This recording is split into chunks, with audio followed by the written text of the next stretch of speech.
Hey, I'm Matt, and this is my garage. And today, we're going to be looking at something different. Today, we are going to be looking at a still Lotus Esprit, but moving away from the 88 for a little while and focusing on a 1979 black Lotus Esprit S2. There it is up on the lift. And yes, I've already done work to it. As you can see, it has no back wheels. But you're going to see all that in this video because my goal is to get that running. My goal was to get that running.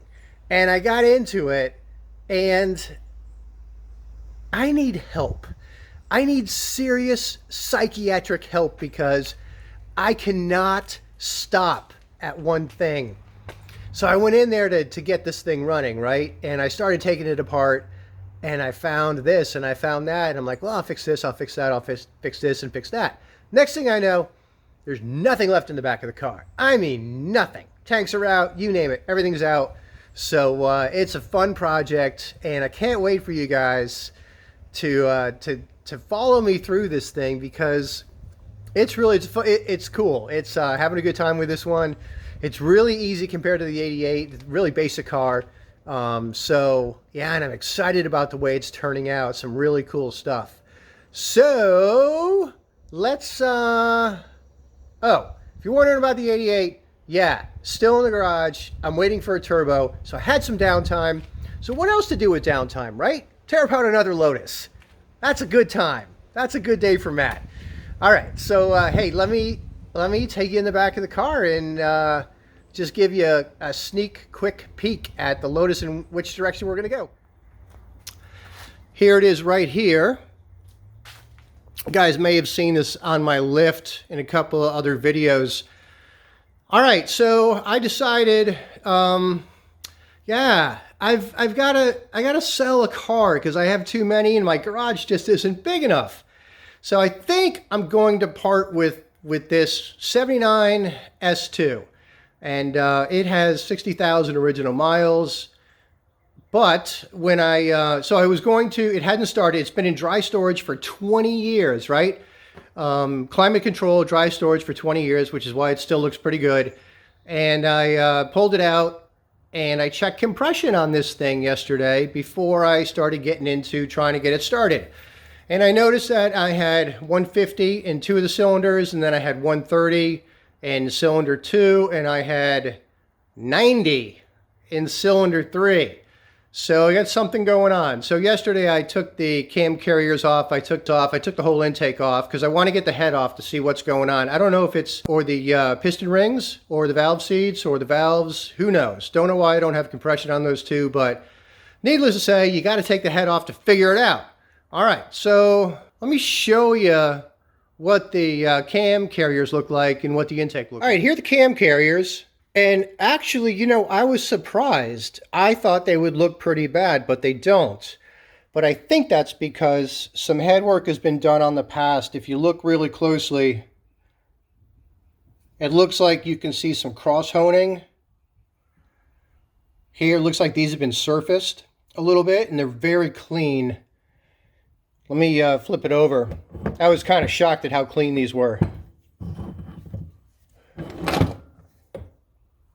So you can see right there.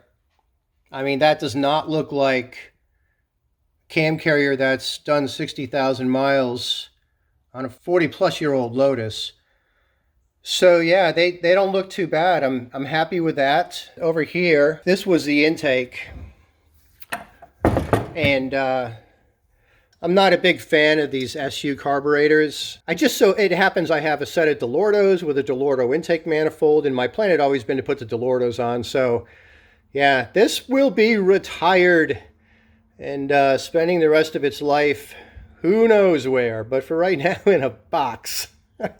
This thing was a pain to get off the head, and I'll tell you why. You see, this is the bottom of the manifold, and they got bolts here and there. And I'll tell you, when this thing's on the car, trying to fish your hand up through here, through all this garbage to get to those, it was just a nightmare. But I got it off, and so there it is. You guys heard me talking about how hard it was to get that intake manifold off, you know, with the bolts underneath the manifold. So yeah, what a pain. Check this out. This is what I did to myself.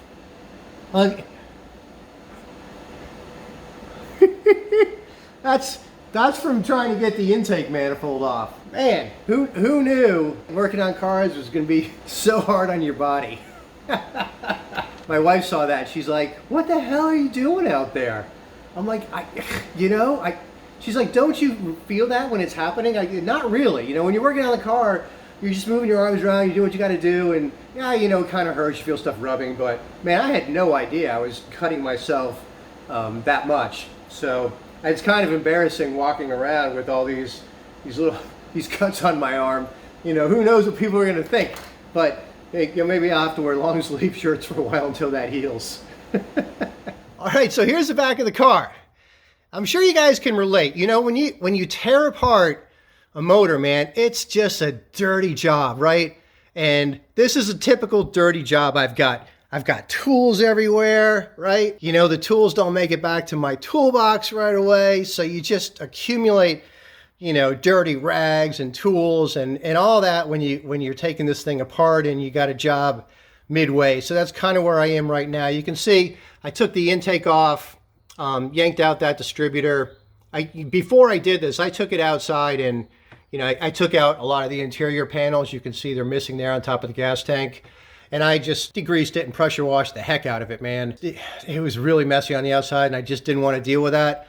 I don't know, man. I like working on clean engines, so I wanted to get as clean as I could before I dove into it. Let me talk about the trouble I'm having now. All right, so here we go. I'm over here at the head. I have to take the head off. And I know from experience that taking the exhaust manifold, you have to take the exhaust manifold off to get the head off when the engine's in the car. And because you got to pull the head up over the studs that go into the block, and you just can't do that with the manifold on. So trying to wrestle with the nuts that are on the exhaust manifold, that are on the underside of the car, underneath the manifold there, up against the head, is just, man, it's a job I just don't like doing. It sucks. You can't get a wrench in there. They're rusted. You end up stripping the nuts, and it's just a headache job. It's a headache job. So I decided to take a different approach. I'm pulling the head studs out of the block so I can just lift that head. I don't have to slide the head up over the head studs to get it off. I can just pull the head right off, and I'll have a lot more maneuverability. Okay, so sounds all well and good, right? But here's my hang up. These bad boys in the middle came out real easily with just your simple stud extractor. 10 millimeter stud extractor, or no, 12 millimeter stud extractor, came out no problem. Where I ran into issues were the corner, the four corners. The way that head is cast, you don't have as much clearance around that head stud to get the extractor. And I'll show you what I was using. Using this baby right here, you know, and it just locks on, and you just unscrew it just like you would a bolt. It fits, you know, fits on there without a problem. Couldn't get it in there. Couldn't get enough bite on it on the four corners to make it work. So, and they're not in there with a lot of torque. These things are only in the block with, I don't know, anywhere from 20, 25, maybe 30 foot-pounds of torque. It's not that much. So I decided, you know, I was back to, well, do I try to take the exhaust manifold off? And no, I don't want to do that. So what I've done is I turned to the good old trusty welder, and I welded a bolt to the top of the head stud. And that allowed me to, and this one was in there, that allowed me to just put a socket on it. And again, it's only like 35 foot-pounds of torque, something like that, maybe 40. And, you know, it came right out after that. So now I just need to do it to the other three. And I'm not worried about the head studs. It just so happens I'm lucky. I've taken apart a bunch of these motors before, and I have a ton of spare parts. So I have probably 45 head studs at my disposal. So I can put some other ones back in that are in really good condition, and I don't have to worry about these. So they will go in the garbage. That's where I am. I've got 3 more to do. There, there, there. When I get the head off, I'll give you guys an update, and we'll look at why there's no compression. Is it the piston rings?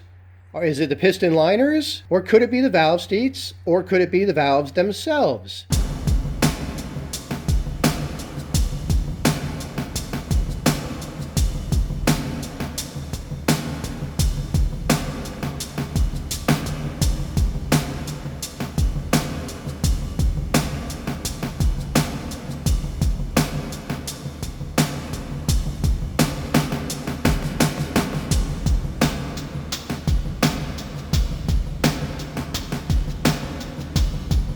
All right, all the head studs are out. A couple don't want to pull all the way out. Probably, I mean, it could be the head gasket is a little deteriorated in that spot. I don't really know. Won't know until I get the head off. I think I'm good to go. I've got a water hose there. I got to disconnect. Let me do that, and then we'll pull the head off.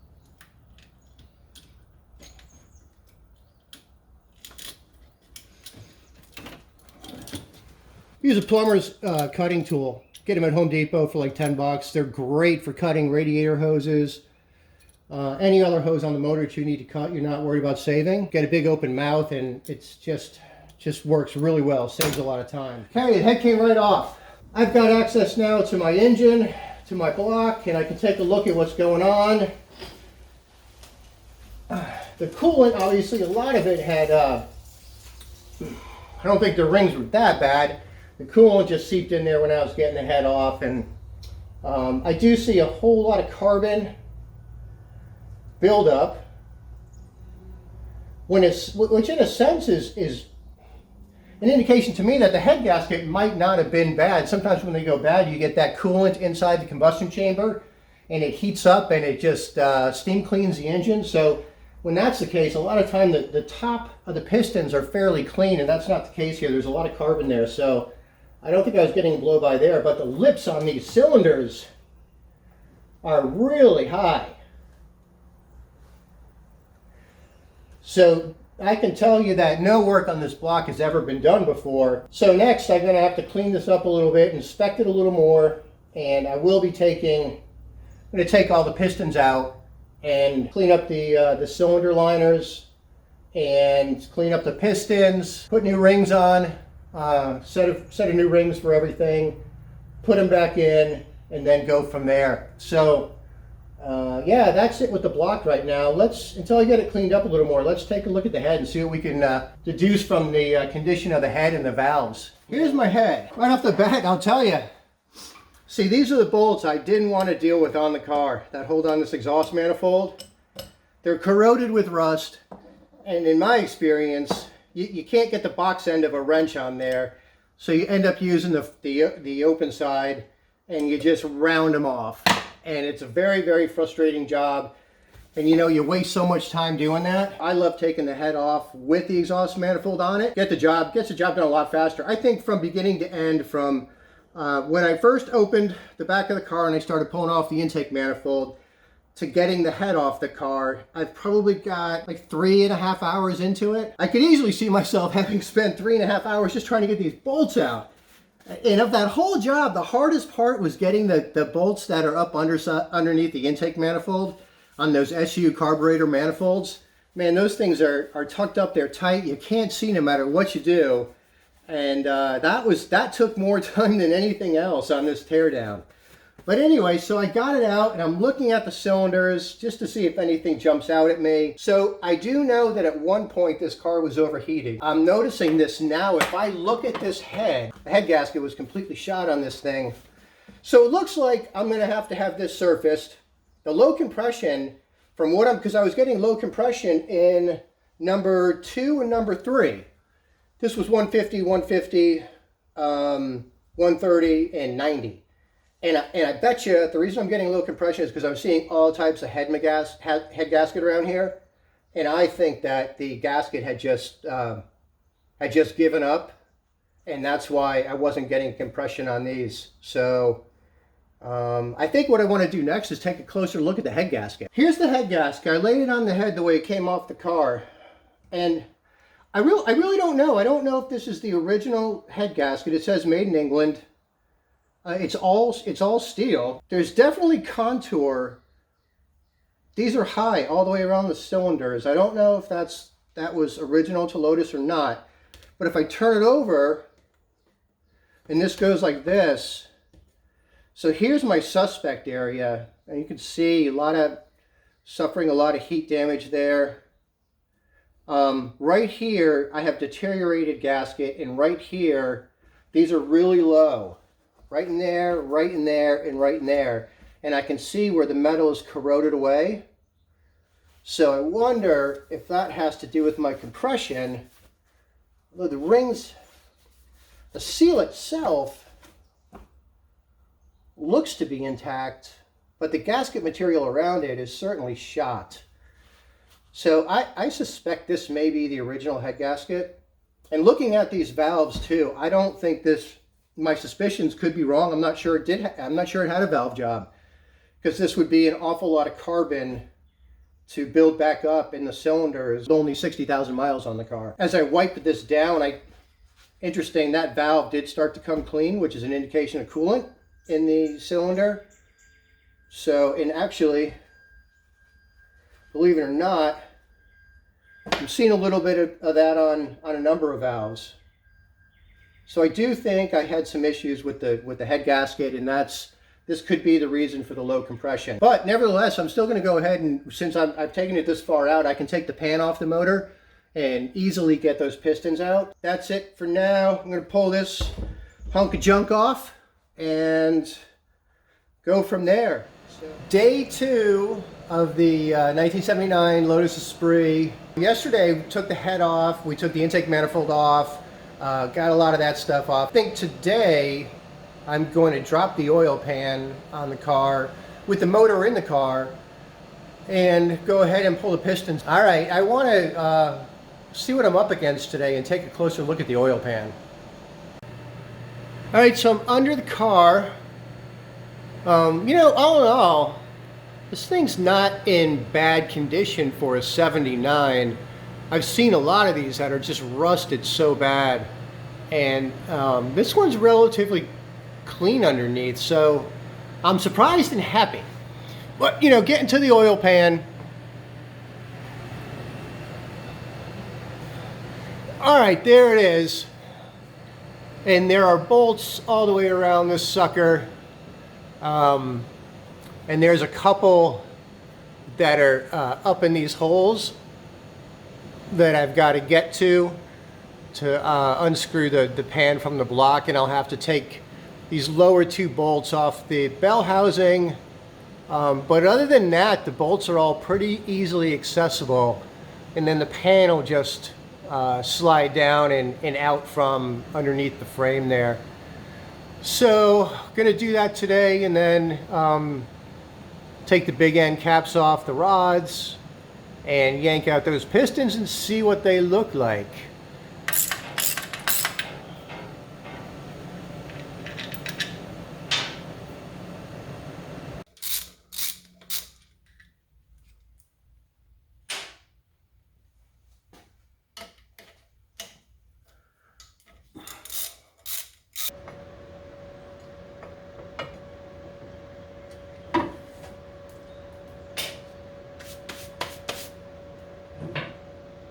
All right, last bolt is out. So now I'm going to go ahead and see if I can, got a little pry bar here, and see if I can convince this to come off. Woo! Guess it came out. All right. One oil pan. All right, here it is. The bottom of the pistons don't look too bad. It's hard to see up in there.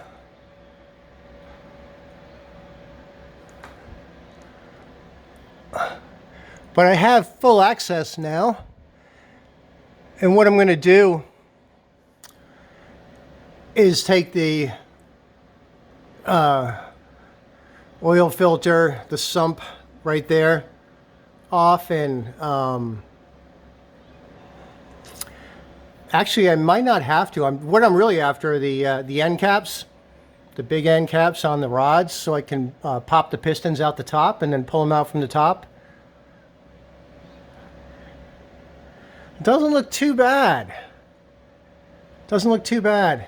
All right, well, let's go after the pistons. So I got one cap off. I think now it's going to be real easy to push that piston up through the board and out the top. And I'm just going to tap it out enough to get the rings out of the cylinder sleeve.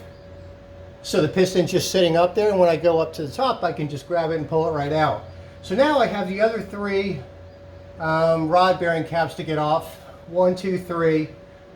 I'm going to work on that, and then we'll get the pistons out of this thing and see what they look like and assess it. Well, here they are, the pistons. Number 1, 2, 3, 4. Now number 2 and number 3 is where I had really low compression.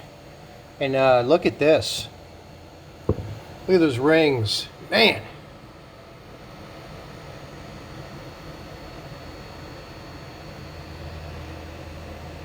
Here's number 3. Number 4. So I'm glad I actually took the pistons out. And I'm glad I ordered new rings. I guess it's time to get these cleaned up. Take the rings off, get them cleaned up really good, polish the tops, and wait for the rings and get them reinstalled. So the 20 minutes or 22 minutes or 20 always goes by so fast for me. That was about a day and a half worth of me working on the car, and I thought we'd get farther, but we didn't. But hey, that's something for another episode. I've kept going on the car, so I have a lot more footage, so I'm going to try to put the next episode up here quickly. And that'll be probably, spoiler alert, engine and transmission out of the car, right?